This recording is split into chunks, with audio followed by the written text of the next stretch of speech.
ರಾಸಾಯನಿಕ ಬೆಲ್ಲ ಅಂತಂದರೆ ನಿಮಗೆ ಬೆಳ್ಳಗಿರುತ್ತೆ. ಇದೆಲ್ಲ ಕೆಮಿಕಲ್ಸ್ ಹೇಳಿದ್ನಲ್ಲ ನಾನು ಅವಾಗ. ಆ ಕೆಮಿಕಲ್ಸ್ ಎಲ್ಲ ಬೆಳೆಸಿದಾಗ ಅದು ನಮ್ಮ ಬಟ್ಟೆಯನ್ನು ಒಗೆದಂಗೆ, ಬಟ್ಟೆಯನ್ನು ಬ್ಲೀಚಿಂಗ್ ಅಂತ ಹೇಳ್ತೀವಿ. ಇವೆಲ್ಲ ಕೆಮಿಕಲ್ಸ್ ನಾನು ಹೇಳಿದ್ದು ಟೆಕ್ಸ್ಟೈಲ್ ಇಂಡಸ್ಟ್ರಿನಲ್ಲಿ ಬಳಸ್ತಕ್ಕಂಥ ಕೆಮಿಕಲ್ಸ್ಗಳು. ಅಂದರೆ ಈ ಬಟ್ಟೆ ಇಂಡಸ್ಟ್ರಿನಲ್ಲಿ ಬಳಸ್ತಕ್ಕಂಥ, ಅದನ್ನು ಬ್ಲೀಚ್ ಮಾಡಲಿಕ್ಕೆ ಬಳಸ್ತಕ್ಕಂಥ ಕೆಮಿಕಲ್ಸ್ಗಳಿವೆಲ್ಲ. ಈ ಎಲ್ಲ ಕೆಮಿಕಲ್ಸ್ಗಳನ್ನು ಬಳಸಿದಾಗ ಬೆಲ್ಲವನ್ನು ಸಹ ನಾವು ಬಟ್ಟೆನ ಬ್ಲೀಚ್ ಮಾಡ್ದಂಗೆ ಬ್ಲೀಚ್ ಮಾಡ್ತಾಯಿದ್ದೀವಿ. ಬೆಳ್ಳಗಿರುತ್ತೆ. ನಿಮ್ಗೆ ಸುಲಭವಾಗಿ ಈಸಿಯಾಗಿ ಪತ್ತೆ ಮಾಡಿಬಿಡ್ಬೋದು. ರಾಸಾಯನಿಕ ಬೆಲ್ಲ ಅಂತಂದರೆ ಬೆಳ್ಳಗಿರೋದೆಲ್ಲ ರಾಸಾಯನಿಕ ಬೆಲ್ಲ. ಇನ್ನು ಬೆಲ್ಲದಲ್ಲಿ 2 ಬಣ್ಣ ಬರುತ್ತೆ. ಕಪ್ಪು ಬಣ್ಣದ ಬೆಲ್ಲನೂ ಕೆಲವರು ಏನು ಮಾಡ್ತಾರೆ, ಸಾವಯವ ಬೆಲ್ಲ ಅಂತ ಹೇಳ್ಬಿಡ್ತಾರೆ. ಖಂಡಿತವಾಗ್ಲೂ ಕಪ್ಪು ಬಣ್ಣದ ಬೆಲ್ಲ ಸಾವಯವ ಬೆಲ್ಲ ಅಂತ ಹೇಳಲಿಕ್ಕಾಗಲ್ಲ.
ಎಲ್ರಿಗೂ ನಮಸ್ಕಾರ. ಕೃಷಿ ವಿಶ್ವವಿದ್ಯಾನಿಲಯ ಬೆಂಗಳೂರು, ಅದರ ಒಂದು ಅಂಗಸಂಸ್ಥೆಯಾದ ವಲಯ ಕೃಷಿ ಸಂಶೋಧನಾ ಕೇಂದ್ರ VC ಫಾರ್ಮ್ ಮಂಡ್ಯ, ಈ ಒಂದು ಅಂಗಸಂಸ್ಥೆಯ ಒಂದು ಅಡಿಯಲ್ಲಿ ಬೆಲ್ಲದ ಪಾರ್ಕ್ ಅಂದರೆ ಜಾಗರಿ ಪಾರ್ಕ್, ಇಲ್ಲಿ ನಾವು ಬೆಲ್ಲವನ್ನು ರಾಸಾಯನಿಕ ಮುಕ್ತ ಅಂದರೆ ಯಾವುದೇ ತರಹದ ರಾಸಾಯನಿಕಗಳನ್ನ ಬಳಕೆ ಮಾಡದೆ ಯಾವ ರೀತಿ ಅದನ್ನು ನಾವು ಬೆಲ್ಲವನ್ನು ತಯಾರಿಕೆ ಮಾಡಬೇಕು ಅನ್ನೋ ಒಂದು ಘಟಕವನ್ನು ಸುಮಾರು ವರ್ಷಗಳ ಹಿಂದೆ ಇದು ಈಗಾಗಲೇ ಪ್ರಾರಂಭ ಆಗಿದೆ. ಇಲ್ಲಿ ಒಳಗಡೆ ನಾವು ಕಬ್ಬನ್ನು ನಾವು ಅರೆದು ಅದರಿಂದ ಬಂದ ಜ್ಯೂಸಲ್ಲಿ ನಾವು ಯಾವ ರೀತಿ ರಾಸಾಯನಿಕಗಳನ್ನ ಬಳಸ್ದೇ ನಾವು ಸಾವಯವ ಅಂತ ಹೇಳ್ಬೋದು, ಅಥವಾ ರಾಸಾಯನಿಕ ಮುಕ್ತವನ್ನು ಬೆಲ್ಲವನ್ನು ಯಾವ ರೀತಿ ತಯಾರು ಮಾಡಬೇಕು ನಾವು ಈ ಒಂದು ಬೆಲ್ಲದ ಪಾರ್ಕ್ ಒಳಗಡೆ ಹೋಗಿ ಅದ್ರ ಬಗ್ಗೆ ನಾವು ಮಾಹಿತಿಯನ್ನು ತಿಳ್ಕೊಳ್ಳೋಣ.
ಇಲ್ಲಿಂದ ಏನಾಗುತ್ತೆ?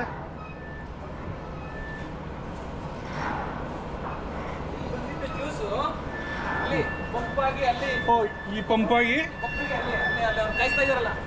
ಓಕೆ, ಮೇಲ್ಗಡೆ ಪಂಪಿಂದ ಅಲ್ಲಿ ಪಂಪ್ ಆಗಿದ್ದು ಸೀದಾ ಅಲ್ಲಿ ಕೊಬ್ಬರಿಗೆ ಇದೆಯಲ್ಲ ಕಾಯಿಸ್ತಾ ಇದ್ದಾರೆ. ಇಲ್ಲಿಂದ ಪಂಪ್ ಆಗುತ್ತೆ. ಅಲ್ಲೊಂದು ಫಿಟ್ರು, ಇನ್ನೊಂದು ಫಿಟ್ರ್ ಆಯ್ತದೆ, ಇಲ್ಲೇ ಒಂದು ಫಿಟ್ರ್ ಆಯ್ತದೆ. ಓಕೆ, ಇದು ಫಿಟ್ರ್, ಇದು ಫಿಲ್ಟ್ರೇನಾ? ಒಳಗಡೆ ಮಾಡಿಬಿಡ್ತೇವೆ. ಕಟ್ಟಿ ಕೆಲಸ ಯಾವುದೇ ಫಿಟ್ರ್ ಆಯ್ತದೆ ಒಳಗಡೆ. ಓಕೆ, ತಿರ್ಗಾ ಅಲ್ಲಿಂದ ಅಲ್ಲೊಂದು ಫಿಟ್ರ್ ಆಯ್ತದೆ. ಇದು ಇದು ಡ್ರೈಯರ್ ಯಾಕೆಂದ್ರೆ ನಾವು ಹಸಿ ಇದನ್ನು ನಾವು ರೈತರೆಲ್ಲ ಏನು ಮಾಡ್ತಾರೆ ಅಂದರೆ ಅದನ್ನು ಬಿಸಿಲಿಗೆ ಹಾಕಿ ಒಣಗಿಸ್ತಾರೆ. ರೈತರು ಏನು ಮಾಡ್ತಾರೆ, ಬಂದಂಥ ಏನು ಈ ಕಬ್ಬಿನ ಸಿಪ್ಪೆ ಏನಿರ್ತದೆ ಅದನ್ನು ಬಿಸಿಲಲ್ಲಿ ಒಣಗಿಸ್ತಾರೆ. ನಮ್ಮಲ್ಲಿ ಏನಾಗುತ್ತೆ ಅಂದರೆ ಈ ಬಂದಂಥ ಸಿಪ್ಪೆಯನ್ನು ಡ್ರೈಯರ್ ಮೂಲಕ ಒಣಗಿಸಿ ನೇರವಾಗಿ ಅದು ಒಲೆಗೆ ಹೋಗುವಂಥ ಒಂದು ವ್ಯವಸ್ಥೆನ ಈ ಒಂದು ಈ ಥರ ಡ್ರೈ ಆಗೋಗುತ್ತೆ. ಡ್ರೈ ಆಗಿ ಅದು ನೇರವಾಗಿ ಒಲೆ ಹೋಗುತ್ತದೆ. ಡೈರೆಕ್ಟ್ ಅದು ಒಣಗ್ಬಿಡುತ್ತೆ. ಅದು ಈಗ ಅವ್ರು ಕಬ್ಬು ಹಾಕಿದ್ರಲ್ಲ ಸರ್, ಹಾಂ, ಇದು ಹಸಿ ಇದು ಇರಿ ಸರ್, ತೋರಿಸ್ತೀನಿ ಇಲ್ಲೊಂದ ಇದು ಡ್ರೈ ಆಗಿ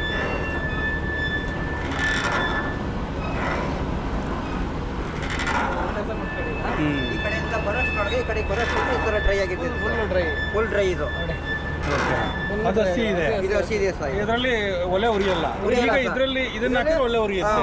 ಅಂದ್ರೆ ಇಲ್ಲಿ ಟೈಮ್ ಕನ್ಸ್ಯೂಮಿಂಗ್. ಇದನ್ನ ಒಣಗಿಸಿ ಒಲೆಗೆ ಹಾಕೋ ಬದಲು ನೇರವಾಗಿ ಡೈರೆಕ್ಟ್ ಕಬ್ಬನ್ನ ನಾವು ಹಾಕ್ತಿವಿ, ಅಲ್ಲಿ ರಸ ಬರುತ್ತೆ. ಒಂದೊಳಗೆ ಮಾಡ್ಕೊತೀವಿ, ತಿರ್ಗಾ ಮಾಮೂಲಿ ಇದ್ರಲ್ಲಿ ಹೋಗ್ತದೆ ಸರ್. ರಸ ಏನ್ ಬರುತ್ತೆ, ಅಲ್ಲಿ ರಸ ಬರುತ್ತೆ, ಬಂದಂತ ಸಿಪ್ಪೆ ನೇರವಾಗಿ ಬಂದಿರೋ ಒಣಗಿ ನೇರವಾಗಿ ಒಲೆಗೆ ಹೋಗ್ತಾ ಇರುತ್ತೆ. Okay okay okay. Continuous process. ಆ ಡ್ರಮ್ಮಲ್ಲಿ ಹೋಗಿ ಡ್ರೈ ಆಗಿ ಒಲೆಗೆ ಹೋಗುತ್ತೆ. ಡ್ರೈ ಆಗಿ ಅಪ್ಪಿಗೆ ಇದೆಲ್ಲ ಫುಲ್ಲು ಒಳಗಡೆ ಅಲ್ಲಿ ಡ್ರಮ್ ಕೊಟ್ಟರೆ ಇದೆಲ್ಲ ಕಂಪ್ಲೀಟ್ಲಿ ಆಟೋಮೇಟೆಡ್ ಇದೆ. ಅದು ಕೈಯಲ್ಲಿ ಮಾಡಲ್ಲ ಕೆಲಸ. ಓಕೆ ಎಲ್ಲ ಇದಾಗಿದ್ದು ಒಲೆ ಒಳಗಡೆ ಹೋಗ್ತದೆ. ಓಕೆ.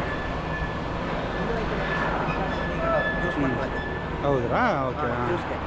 ಇದು ಸ್ಯಾಂಪಲ್ಸ್ ಯಾವ್ದಾದ್ರು ಬಂದಾಗ ಅದನ್ನ ಜ್ಯೂಸ್ನ ತೆಗೆದು ಸ್ಯಾಂಪಲ್ನ ಮಾಡೋಕ್ಕೋಸ್ಕರ ಈ ಒಂದು ಮಿನಿ ಘಟಕ ಜ್ಯೂಸ್ ತೆಗೆಯೋದು, ಕೊಬ್ಬರಿಗೆ ಮಿನಿ ಸ್ಯಾಂಪಲ್ಸ್ ತೆಗೆಯೋದು. ಈಗ ಯಾವುದೋ ಒಂದು ದೊಡ್ಡ ಲೋಡ್ ಬಂದಾಗ ಮಿನಿಮಮ್ ಬೆಲ್ಲ ಮಾಡಿ ಅದರಿಂದ ಕ್ವಾಲಿಟಿ ಆಫ್ ಹೆಂಗ್ ಬರುತ್ತೆ, ಏನು ಜ್ಯೂಸ್ ಹೆಂಗಿರೋ ಚೆಕ್ ಮಾಡೋದು. ಅಲ್ಲೇ ಇದನ್ನು ಮಾಡಿ ಅಲ್ಲೇ ಅದು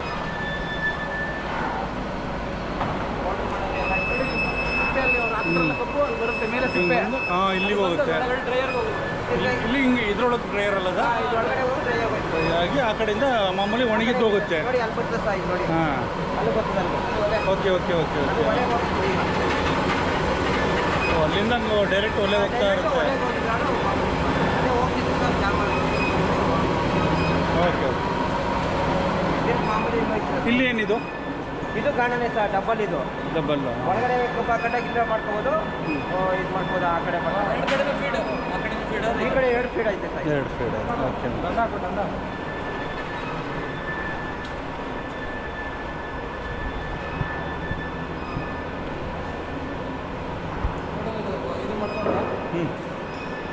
ಸರ್ ಇದ್ರದ್ದು ಸರ್ ಇದು ಬೆಂಡೆ ಕಡ್ಡಿ ಅಲ್ವಾ ಸರ್ ಇದು? ಇದು ಬೆಂಡೆ ಕಡ್ಡಿ. ಏನಾಗುತ್ತೆ ಅಂದರೆ ಆಲೆ ಮನೆಗಳಲ್ಲಿ ಸಾಮಾನ್ಯವಾಗಿ ಏನು ಮಾಡ್ತಾರೆ ಅಂದರೆ ರಾಸಾಯನಿಕಗಳನ್ನ, ಕೆಮಿಕಲ್ಸ್ನ ಬಳಸಿ ಏನೋ ಕೊಬ್ಬರಿಗೆ ಇಲ್ಲಿ ಬರ್ತಕ್ಕಂಥ ಕಾಯಿಸಿದಾಗ ಹಾಲಿನಲ್ಲಿ ಬರ್ತಕ್ಕಂಥ ಮೇಲ್ಗಡೆ ಸ್ಕಮ್ ಇರುತ್ತಲ್ಲ, ಇದನ್ನು ತೆಗಿಯೋಕ್ಕೋಸ್ಕರ ರಾಸಾಯನಿಕಗಳನ್ನ ಬಳಕೆ ಮಾಡ್ತಾರೆ. ಬಟ್ ಇಲ್ಲೇನಾಗುತ್ತೆ ಅಂದರೆ ನಮ್ಮಲ್ಲಿ ರಾಸಾಯನಿಕ ಮುಕ್ತ ಬೆಲ್ಲ ತಯಾರಿಕೆಗೆ ಏನು ಮಾಡ್ತೇವೆ ಅಂದರೆ ನಾವು ಈ ಒಂದು ಬೆಂಡೆಯ ಕಡ್ಡಿ ಒಂದು ರಸವನ್ನು ತೆಗೆದು ಆ ರಸವನ್ನು ಉಪಯೋಗಿಸಿ ಅದರಿಂದ ನಾವು ಬಟ್ಟೆ ಕ್ಲಿಯರ್ ಮಾಡೋಕ್ಕೆ ಬೆಂಡೆ ಕಡ್ಡಿ ಯೂಸ್ ಮಾಡ್ತೀವಿ. ಏನು ಪಟ್ಟಿ ಕ್ಲಿಯರ್ ಅಂದರೆ ಮಡ್ಡಿ ಓಕೆ. ಓಕೆ. ಹಾಂ, ಕ್ಲಿಯರ್ ಆಗೋಕ್ಕೆ ಮಾತ್ರ ಇದು ಯೂಸ್ ಮಾಡ್ತೀವಿ. ಯಾಕಂದರೆ ನಾವು ಒಳ್ಳೆ ಉತ್ತಮವಾದ ಗುಣಮಟ್ಟದ ಒಂದು ಬೆಲ್ಲ ತಯಾರಿಕೆ ಅಂದರೆ ಕೆಮಿಕಲ್ ಬದಲಾಗಿ ನೀವು ಬೆಂಡೆ ಕಡ್ಡಿ ಬದಲಾಗಿ ಒಂದು ಬೆಂಡೆಯ ಒಂದು ಕಡ್ಡಿಯ ರಸವನ್ನು ಉಪಯೋಗಿಸಿ ಆ ಮಡ್ಡಿಯನ್ನು ತೆಗೆಯುವಂಥ ವ್ಯವಸ್ಥೆ ಇಲ್ಲಿದೆ.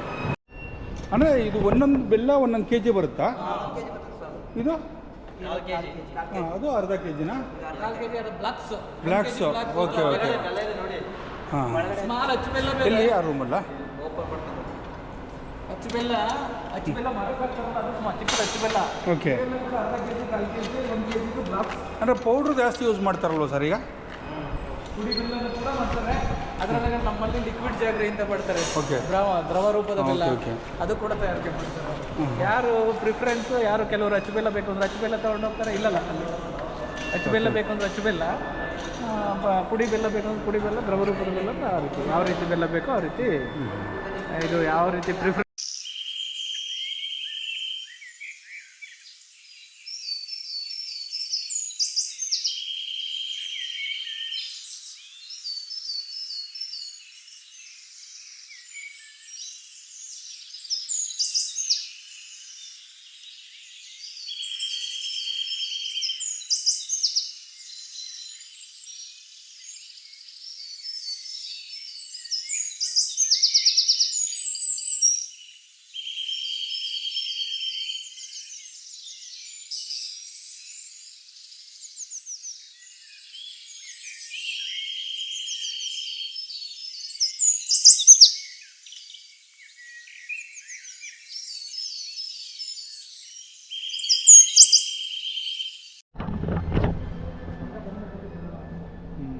ಇದು ಮಡ್ಡಿ ತೆಗಿತಾ ಇರೋದಾ ಇದು ಮೇಲ್ಗಡೆ ಬೇ ಸ್ಕಮ್ ಓಕೆ ಅದನ್ನು ತೆಗೆದು ಆಚೆ ಇದನ್ನು ಇದು ತೆಗೆದಷ್ಟು ನಮಗೆ ಅದ್ರ ಕಲರ್ನು ಚೆನ್ನಾಗಿ ಬರುತ್ತೆ, ಗೋಲ್ಡನ್ ಎಲ್ಲೋ ಕಲರ್.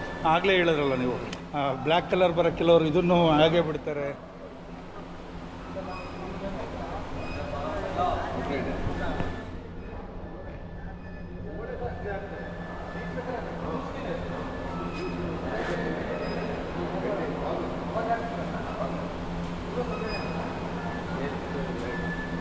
ನಮಸ್ತೆ. ಕಬ್ಬಿನ ಹಾಲನ್ನು ಕಬ್ಬಿನ ಗಾಳದಿಂದ ಬೇರ್ಪಡಿಸಿದ ನಂತರ ಅದನ್ನು ನಮ್ಮ ನೀವು ನೋಡ್ಬೋದಲ್ಲಿ ಸ್ಟೈನ್ಲೆಸ್ ಸ್ಟೀಲ್ ಪೈಪ್ನ ಸಹಾಯದಿಂದ ಈ ಒಂದು ಕೊಪ್ಪರಿಗೆ ತೊಗೋತೀವಿ. ಇಲ್ಲಿ ಎಷ್ಟು ಅಳತೆ ಇದೆ ಅಂತ ಗೊತ್ತಾಗುತ್ತೆ ನಮಗೆ, ಎಷ್ಟು ಲೀಟ್ರ್ ಕಬ್ಬಿನ ಹಾಲು ಬರುತ್ತೆ ಅಂತ. ಅದನ್ನು ಅರ್ಥ ಮಾಡ್ಕೊಂಡು ನಂತರ ಈ ಮುಖ್ಯವಾದ ಕೊಪ್ಪರಿಗೆ boiling pan, main boiling pan ಅಂತ ಇಲ್ಲಿಗೆ ತೊಗೊಳ್ತೀವಿ.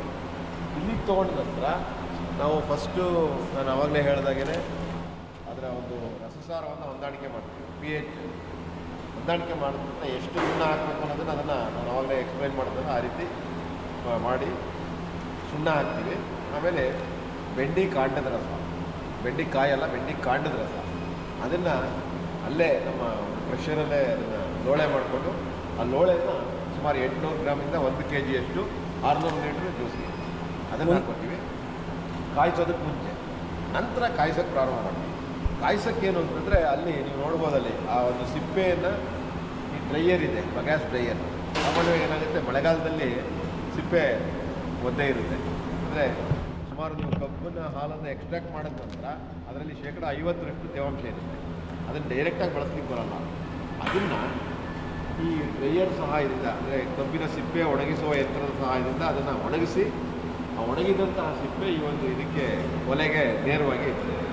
ಅದನ್ನು ನಾವು ಇಂಧನವಾಗಿ ಬಳಸ್ತಾ ಇದ್ದೇವೆ, ಅಂದರೆ ಫ್ಯೂಯಲ್ ಆಗಿ. ಅದನ್ನು ಕಬ್ಬಿನ ಹಾಲನ್ನು ಕಾಯಿಸ್ಲಿಕ್ಕೆ ಡೈರೆಕ್ಟಾಗಿ ಅಲ್ಲಿಗೆ ಬರುತ್ತೆ. ಕಾಯಿಸೋಕ್ಕೆ ಪ್ರಾರಂಭ ಮಾಡಿದ ನಂತರ ಇಲ್ಲಿ ಕಬ್ಬಿನ ಹಾಲಿನಿರ್ತಕ್ಕಂಥ ತೇವಾಂಶ ಆವಿಯಾಗೋವರೆಗೂ ಕಾಯಿಸ್ತಾ ಹೋಗ್ತೀವಿ. ನಂತರ ನಾನು ಹೇಳಿದಾಗೇ ಪಾಕದ ಹಂತಕ್ಕೆ ಬಂದಾಗ ಅದನ್ನು ಇಲ್ಲಿ ಹೈಡ್ರಾಲಿಕ್ ಸಿಸ್ಟಮ್ ಇದೆ, ಅಲ್ಲಿ ಹೈಡ್ರಾಲಿಕ್ ಸಹಾಯದಿಂದ ಇದರ ರೈಲಿಂಗ್ಸ್ ಇದೆ. ರೈಲಿಂಗ್ನಲ್ಲಿ ಇದನ್ನು ಎಳಿತೀವಿ, ಇದನ್ನು ಒಂದು ಕೊಬ್ಬರಿಗೆ ಎಳೆದ ನಂತರ ಹೈಡ್ರಾಲಿಕ್ ಸಿಸ್ಟಮ್ ಇದೆ. ಆ ಹೈಡ್ರಾಲಿಕ್ನಲ್ಲಿ ಟಿಪ್ಪಿಂಗ್ ಆ್ಯಂಡ್ ಇದು ಮೆಕ್ಯಾನಿಸಮ್ ಇದೆ. ಅದನ್ನು ಮೇಲಕ್ಕೆ ಎತ್ತಿಬಿಟ್ಟು ಅದನ್ನು ಸ್ಲ್ಯಾಂಟ್ ಮಾಡಿ ಅದರಲ್ಲಿರ್ತಕ್ಕಂಥ ಇದನ್ನು ನಾವು ಇದಕ್ಕೆ ಕೂಲಿಂಗ್ ಪೆಟ್ಟಿಗೆ ತಗೊಳ್ತೀವಿ. ಏನೋ ಪಾಕದ ಹಂತಕ್ಕೆ ಬಂದ ನಂತರ ಅದನ್ನು ಕೂಲಿಂಗ್ ಪೆಟ್ಟಿಗೆ ತೊಗೊಂಡು ಮತ್ತೆ ಅದನ್ನು ತಣಿಸ್ಬಿಟ್ಟು 76 ಡಿಗ್ರಿಗೆ ಹೇಳ್ತಾನೆ ಅದನ್ನು ತಣಿಸ್ಬಿಟ್ಟು ನಾವು ಮರದ ಒಂದು ಹಚ್ಚಿರ್ಬೋದು ಅಥವಾ ಸ್ಟೈನ್ಲೆಸ್ ಸ್ಟೀಲ್ ಹಚ್ಚಿ ಯಾವುದಕ್ಕಾದರೂ ನಾವು ಹಾಕ್ಕೊಂಡು ಬೇರೆ ಬೇರೆ ಆಕಾರದ ಮತ್ತು ಬೇರೆ ಬೇರೆ ಗಾತ್ರದ ಹಚ್ಚುಗಳಿದ್ದಾವೆ, ಹಚ್ಚಿಗೆ ಹಾಕಿ ನಾವು ಮತ್ತೆ ಅದನ್ನು ಆ ಒಂದು ಆಕಾರದಲ್ಲಿ ಬೆಲ್ಲವನ್ನು ತಯಾರು ಮಾಡ್ತೀವಿ. ಮತ್ತು ನಿಮ್ಮ ಹಾಲೆ ಮನೆ ಇದು ನೋಡಲಿಕ್ಕೆ ಕ್ಲೀನಾಗಿದೆ ಮತ್ತು ಎಕ್ಸಿಸ್ಟ್ ಸಿಸ್ಟಮ್ಸ್ ಎಲ್ಲ ತುಂಬ ಚೆನ್ನಾಗಿದೆ ಸರ್. ಮಾಮೂಲಿ ಹಾಲೆ ಮನೆಗೂ ಇದಕ್ಕೂ ಇದನ್ನು ಮಾಡಿದ್ರೆ ಶುಚಿತ್ವ ತುಂಬ ಚೆನ್ನಾಗಿದೆ ಸರ್. ಅದನ್ನೇ ಭಾಳ ಶುಚಿತ್ವ ಮೇಂಟೈನ್ ಮಾಡಬೇಕಾಗುತ್ತೆ. ಯಾಕೆಂದರೆ ಈ ಒಂದು ಬೆಲ್ಲ ಒಂದು ಆಹಾರದ ವಸ್ತು, ಉಪಯೋಗಿಸ್ತಕ್ಕಂಥ ವಸ್ತು. ಎಷ್ಟು ಶುಚಿಯಾಗಿ ನೀವು ತಯಾರು ಮಾಡ್ತೀರೋ ಅಷ್ಟು ಒಳ್ಳೆಯದು.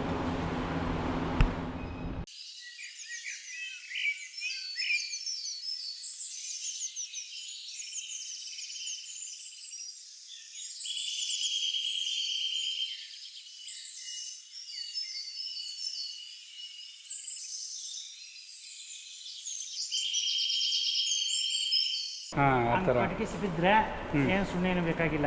ಓಕೆ. ಅದು ನೀರಿನಾಗ ಬಿದ್ದರೆ ಇನ್ನೊಂದು ಸುಣ್ಣ ಸ್ವಲ್ಪ ಕೇಳ್ತಾರೆ.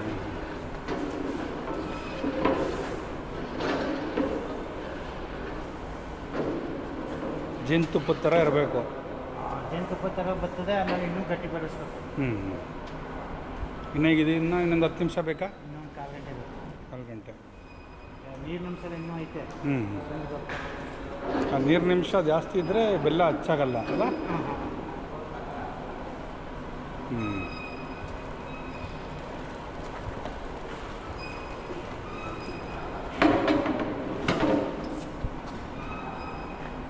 ನಿಮ್ಮ ಹೆಸರು? ಲೋಕೇಶ್ ಅಂತ. ಇಲ್ಲಿಯವರೇ ನೀವಲ್ಲ?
ಒಂದು ಕೊಬ್ಬರಿಗೆ ಬರುವಾಗ ಎಷ್ಟು ಟೈಮ್ ಬೇಕಾಗುತ್ತೆ ಬೆಲ್ಲ ಆಗೋಕ್ಕೆ?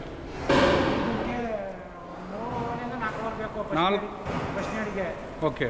ಎರಡನೇ ಅಡಿಗೆ 3 ನಾನು 3 ಅವರ್ ಬೇಕೇ ಬೇಕು, ಮಿನಿಮಮ್ 3 ಅವರ್ ಅದು ಕುದ್ರೆ ನಿಮಗೆ ಬೆಲ್ಲ ಇದಾಗತ್ತೆ.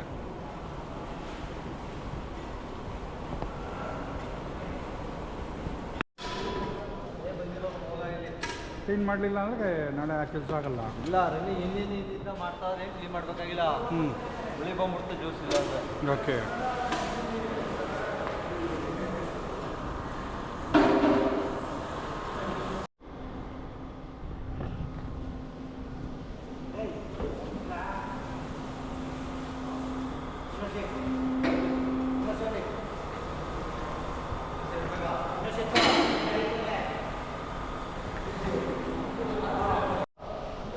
ಮತ್ತು ಈ ಎಲ್ಲ ಪ್ರೋಸೆಸ್ ಮುಗಿದ್ಮೇಲೆ ಡೈಲಿ ಕ್ಲೀನ್ ಮಾಡಲೇಬೇಕು ಇವರು.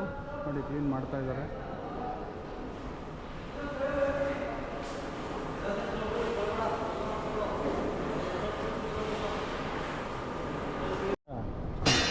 ಗಟ್ಟಿ ಬರಬೇಕು, ಈ ಥರ ಗಟ್ಟಿ ಆದರೆ ಇನ್ನೂ ಹಸಿ ಗಟ್ಟಿ ಬರಬೇಕು. ಇನ್ನೂ ಗಟ್ಟಿ ಬರಬೇಕು. ಇನ್ನೊಂದು 2 ನಿಮಿಷ ಬೇಕಾ? ಹಾಂ. ಈ ಕೊಪ್ಪರಿಗೆಯಲ್ಲಿ ಎಷ್ಟು ಕೆ ಜಿ ಬೆಲ್ಲ ಬರ್ಬೋದು? ಈಗ ಇರೋದ್ರಲ್ಲಿ 1.25 kg, 1.25 ಟನ್ ಬರ್ತದೆ. 1.25 ಟನ್ ಬರುತ್ತೆ. ಅಂದರೆ ಎಷ್ಟು ಲೀಟ್ರು ಕಬ್ಬ ರಸ ಹಾಕಿದ್ದೀರಾ? 1,300 ಲೀಟ್ರು. 1,200 1,200 ಲೀಟ್ರಿಗೆ ನಿಮಗೆ ಒಂದು 175 kg ಬೆಲ್ಲ ಬರ್ತದೆ.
ಈಗ ಇದನ್ನು ತೊಗೊಂಡು ಇದಕ್ಕೆ ಹಾಕ್ತೀರಾ? ಇದು ಡ್ರೈ ಇದಾಗಬೇಕು, ತಣ್ಣಗಾಗಬೇಕು, ಗಟ್ಟಿಗಾಗಬೇಕು.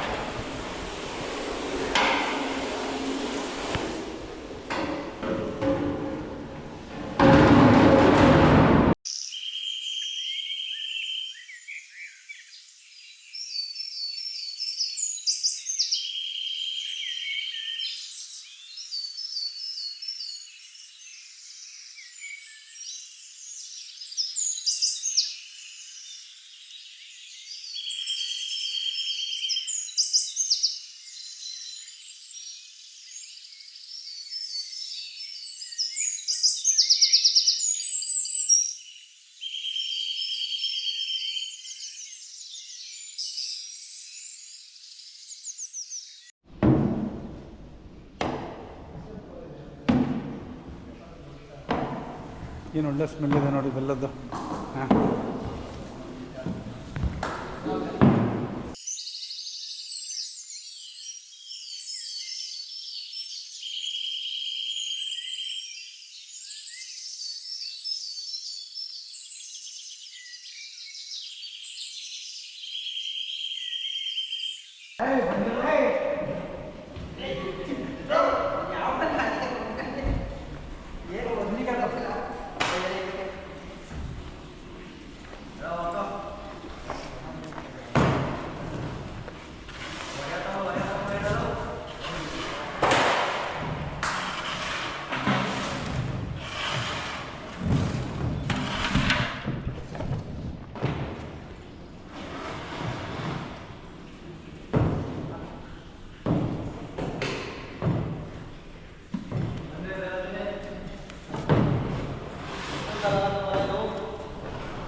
ಇಲ್ಲನಾ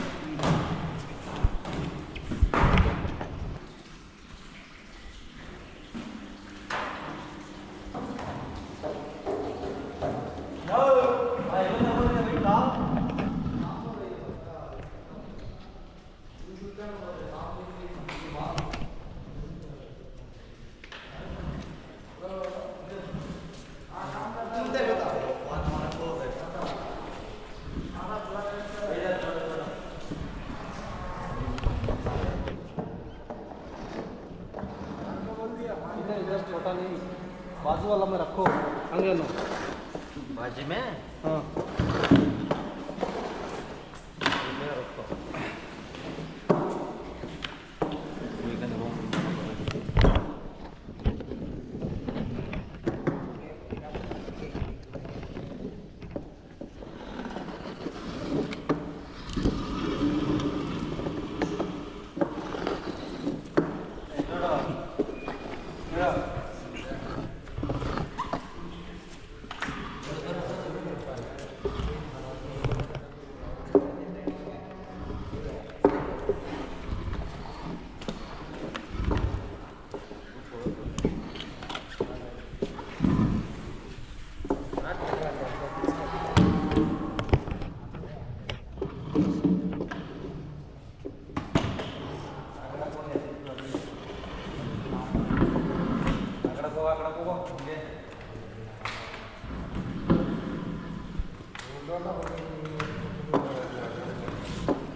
ಏನು ಮರ ಇದು? ಗುರು ಏನು ಮರಗಳಿವ ಮರ ಕಾಡೆ ಕಾಡು ಬಾಗಿನ ಭಾಗ್ಯ ಹಾಂ ಇದೆ ಭಾಗ್ಯ ಬಾಗಿ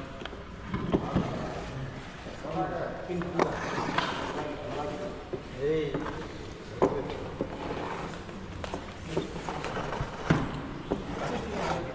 लतिया इकडे लतिया ಎಷ್ಟು ಮಾತ್ರ ಕೈನಸಿ ಬಿಟ್ಟು ಬರ್ಲಿ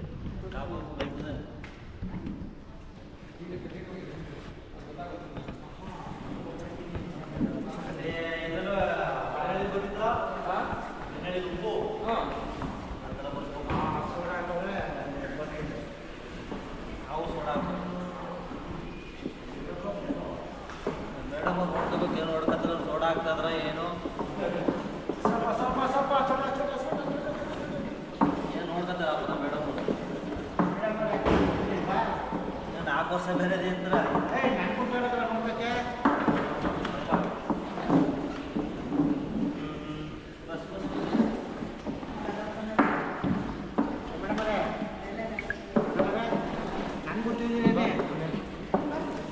ನನ್ಗೆ ಬಿಟ್ಟಿದ್ದೇನೆ ಲೋಕ ಬಿಟ್ಟಿರೋ ನೋಡ್ಕೊತೇನೆ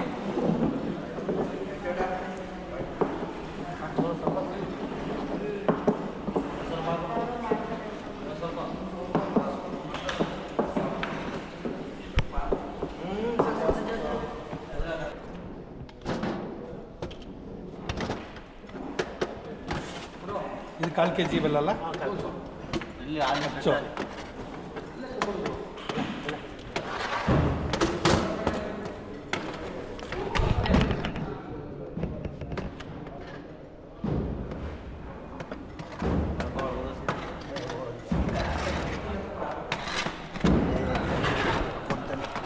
ಹೇಳಕ್ಕೆ ಅಂದರೆ ಆ ಕಡೆ ಲಾಸ್ಟ್ ತೊಳ್ಬೇಡ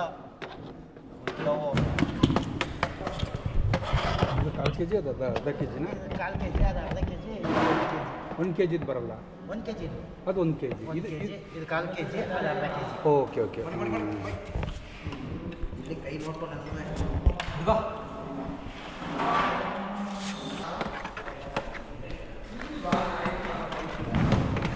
ತಗೊಳ್ಳು, ಅಲ್ಲಿ ಎತ್ತಲ್ಲ.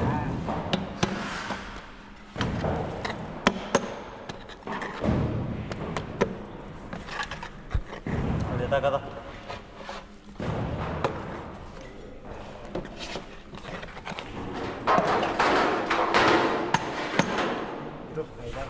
ಇನ್ನೆಷ್ಟಾದದ್ದು ಅದು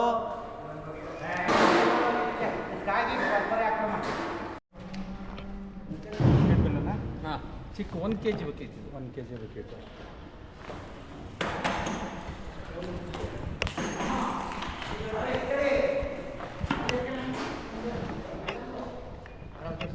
ಕ್ಲೀನ್ ಕಾಣುತ್ತಿದ್ದು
ಆಮೇಲೆ ನೋಡ್ತೀನಿ ಸರಿ ಅಕ್ಕ.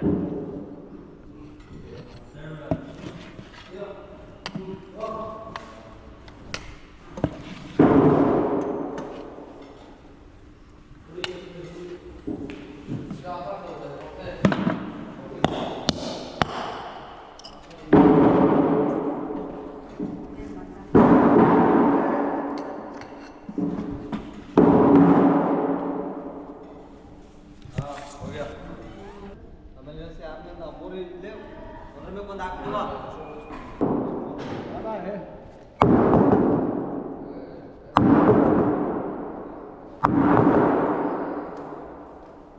ಹಾಕು ಹೊಟ್ಟೆಗ